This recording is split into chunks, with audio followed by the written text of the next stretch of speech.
Bienvenidos a su canal Carlos Hernández Abogados. Hoy les queremos compartir un tema para que pongan en práctica de cómo proteger su patrimonio de familia frente a embargos. Ellos son tres figuras jurídicas que tiene la legislación colombiana, entre otras, las cuales tenemos el patrimonio de familia inembargable, la afectación de vivienda familiar y la constitución de fideicomiso civil. No te lo pierdas, quédate en él.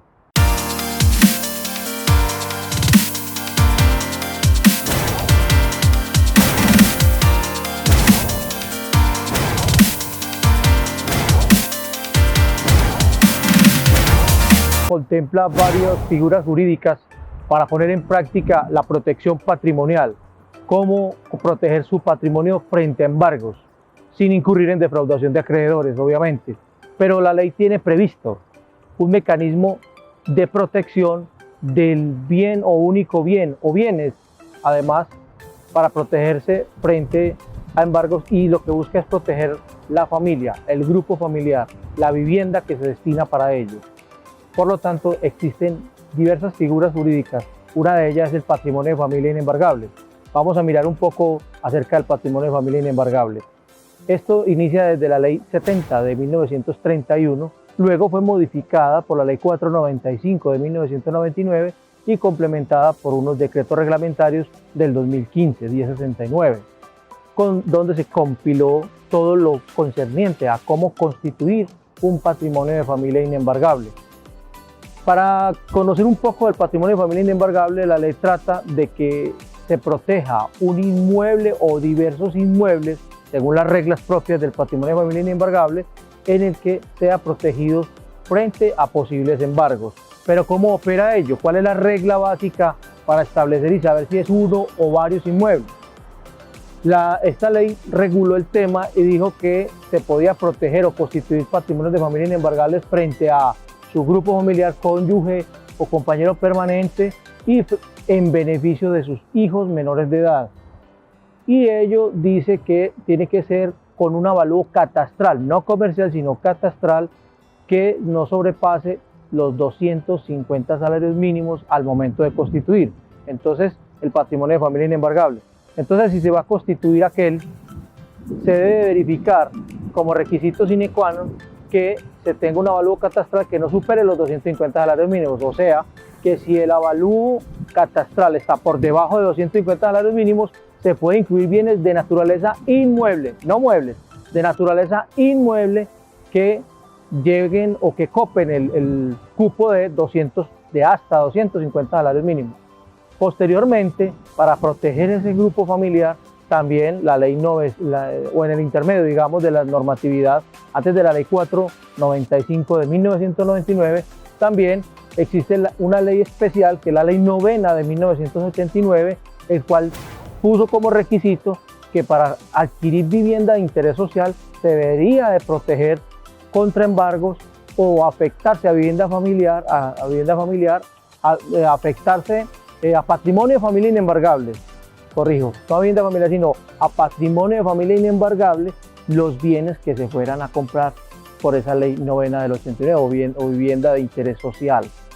Posteriormente, también una sentencia de constitucionalidad de la Corte Constitucional en Colombia en el 2009 puso en plano de igualdad a las parejas del mismo sexo que estuvieran regidas por la ley 54 de 1990, esto es la ley de compañeros permanentes, y extendió los beneficios de constituir patrimonio de familia inembargable sobre uno de los bienes, con la regla de que sea hasta 250 salarios mínimos de los bienes, para protegerlos con patrimonio de familia inembargable.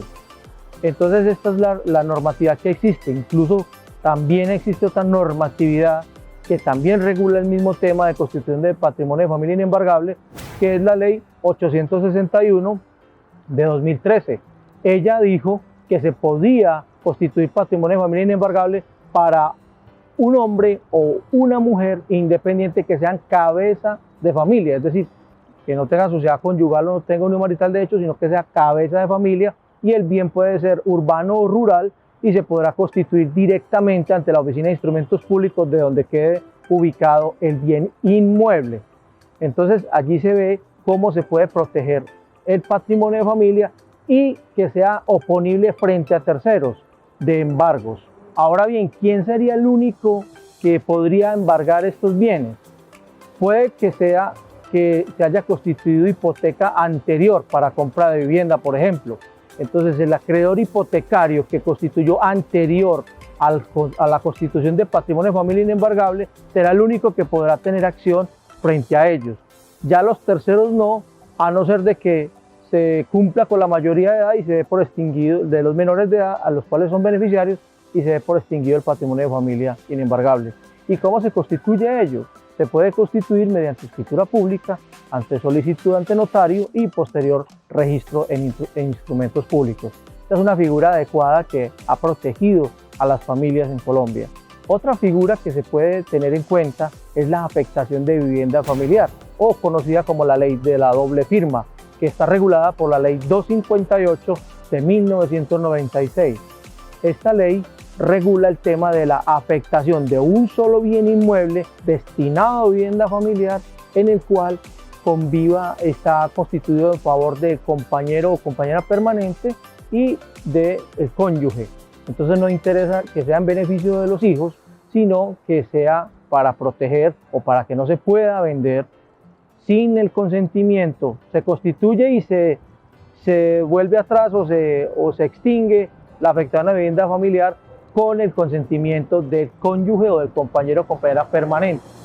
Entonces ello busca es una protección de un único bien inmueble, no importa la cuantía, un único bien inmueble que sea destinado a vivir o a habitar la familia. Esta es otra protección que se da, y también los únicos que podrían embargarlo serían los acreedores hipotecarios anteriores, que sean anteriores a constituir la afectación de vivienda familiar, o las hipotecas incluso que sean afectos para la construcción o ampliación de vivienda. Entonces ellos, como son anteriores, acreedores hipotecarios anteriores, son los únicos que podrían embargar la afectación de vivienda, un bien con afectación de vivienda familiar.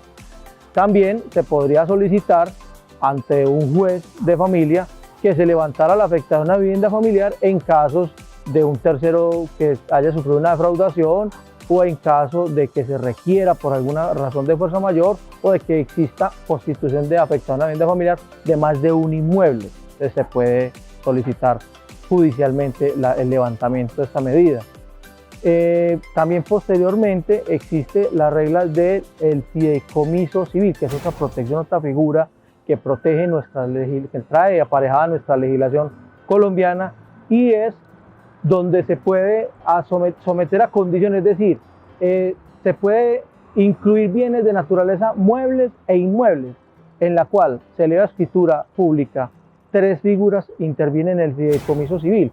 Ellos son el fideicomitente o propietario constituyente del fideicomiso, se eleva escritura pública y se registra ante instrumentos públicos ese bien o varios bienes, allí no hay limitación, y se puede constituir en favor de los fideicomisarios o beneficiarios. También trata este fideicomiso civil de que se nombre un administrador fiduciario, que es una persona encargada, como una ficción legal, en la cual se encarga ese patrimonio para que, a condición de que cuando fallezca la persona, que es la condición más usada, o que se cumpla la mayoría de edad, o que se realice una condición positiva para que se cumplida la condición, se traslade a los beneficiarios el fideicomiso civil. Ello protege también contra embargos. Entonces es una figura que se utiliza mucho para proteger no solamente bienes de naturaleza inmuebles, sino también bienes muebles y de cualquier naturaleza, sin límite de cuantía, y son varios inmuebles y varias protección patrimonial que puede constituirse en un fideicomiso civil. Posteriormente, para los años de 2017-2018, la Superintendencia de Notaría y Registro ha regulado mucho el tema y ha enviado a las oficinas de instrumentos públicos aclarando el tema de que si el fideicomiso civil es embargable o no. Y aclaró y dijo que el fideicomiso civil era inembargable siempre y cuando se trasladara la propiedad fiduciaria. Esto es, que el propietario del bien debe constituir el fideicomiso, pero trasladar el dominio en propiedad fiduciaria a un tercero que se llama administrador fiduciario. Y ese traslado, esa transferencia de la propiedad fiduciaria en cabeza de un tercero es la que protege de embargos. Si el fideicomiso civil se constituye, el fideicomitente y el mismo fideicomitente o constituyente conserva las calidades de fideicomitente y administrador fiduciario, es posible y se ha producido embargos en diversos despachos judiciales por deudas con terceros.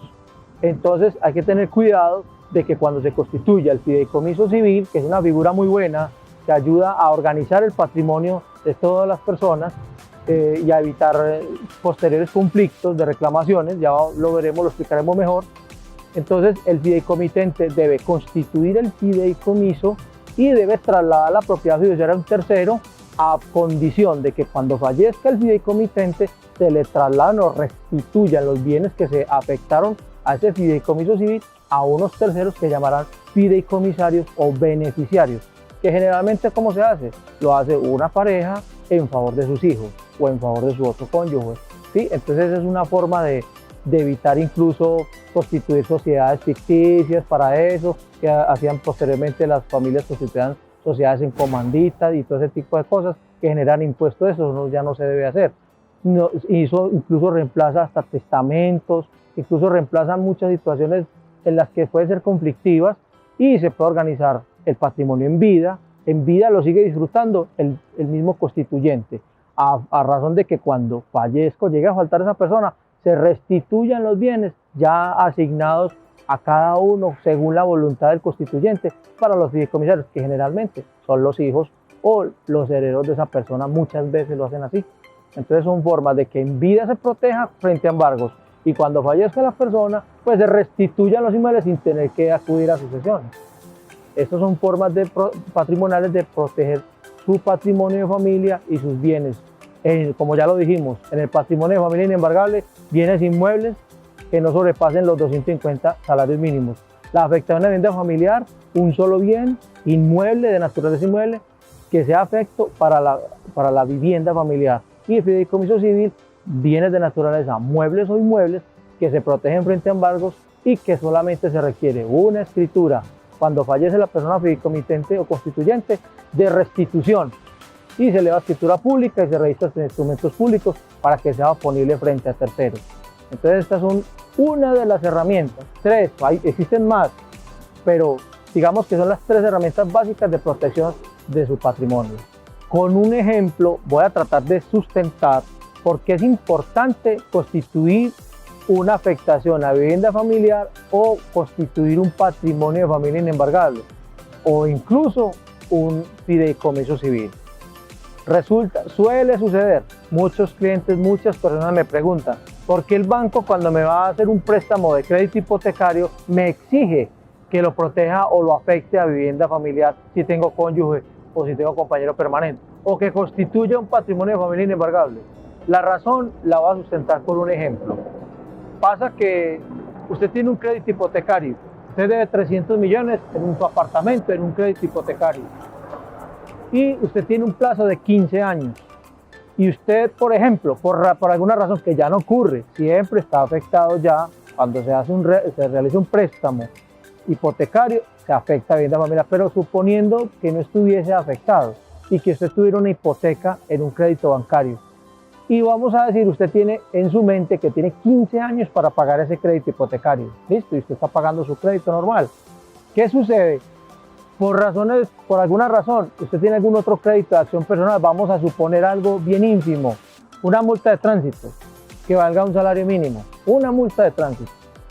Esa multa de tránsito, por esa multa lo pueden embargar o cualquier situación de, por ejemplo, de algún crédito comercial, de si usted sacó algún crédito, algún bien mueble, algún vehículo, cualquier situación menor a la hipoteca, yo lo pongo como una multa de tránsito para decir que es algo ínfimo, un salario mínimo, por ejemplo, que usted da 870.000 pesos por una multa de tránsito y ese tránsito se da cuenta que usted tiene un bien inmueble con hipoteca, pues en ese momento el tránsito no mira eso, o la entidad o el tercero que le vaya a hacer usted el cobro no mira eso. Simplemente mira que usted tiene un bien, entonces se lo embarga. ¿Qué sucede con ello? le daña la vida crediticia porque el crédito hipotecario, a razón de ese embargo que le hicieron a usted con acción personal o por esa multa de tránsito en nuestro ejemplo, ¿sí? Y usted tenía en su mente que tenía 15 años para pagar ese crédito hipotecario, al hacer el embargo con acción personal, el juez de la causa que va a mirar ahí va a ver que usted tiene una hipoteca y tiene que llamar al acreedor hipotecario. Esto es, que los 15 años que usted tenía para pagar el crédito hipotecario se hacen exigible de inmediato. Entonces, mire, se le viene encima el crédito hipotecario por una multa sencilla de 870.000 pesos. Entonces, ¿qué ha pasado con la entidad financiera? Yo digo, no, como ya sabemos que la situación es así, cada vez que se va a hacer un préstamo de crédito hipotecario, se debe afectar a vivienda familiar inembargable y se debe afectar o se debe constituir patrimonio de familia inembargable, porque ello protege frente a terceros de embargos. Entonces, con ese mero ejemplo, con ese mínimo ejemplo, quería justificar por qué es importante tener esta figura, adicionalmente de otra cantidad de situaciones que se pudieran presentar. Suponga, si usted tiene vehículo y usted sale y maneja, es una actividad considerada por la jurisprudencia y la legislación colombiana como una actividad peligrosa. Usted tiene sus créditos normales y usted no tiene protegido su patrimonio, usted tiene un accidente de tránsito y lo primero que hacen es perseguirle su patrimonio donde lo declaren culpable de ese accidente de tránsito, por ejemplo, y le hagan una demanda de responsabilidad civil extracontractual. Entonces, ¿qué sucede? Y si no hay aseguradoras que respalden o quedan saldos insolutos porque las aseguradoras no respaldan, pues ¿qué va a pasar? Van a perseguir su patrimonio. Y si usted no lo tiene protegido, se le vino todo encima. Entonces, no pierda esta oportunidad y constituya estas protecciones patrimoniales. Si ha sido de utilidad este video para ti, recuerda suscribirte dándole clic en la campanita hasta que quede rojito. Y regálame una manito arriba hasta que quede azulito. Regálame tus comentarios, qué más quieres, qué preguntas te surgen a raíz de este video, de lo que has visto acá, y qué quieres, qué otros videos quieres que hagamos. Recuerda seguirnos en redes tales como Facebook, Instagram y YouTube.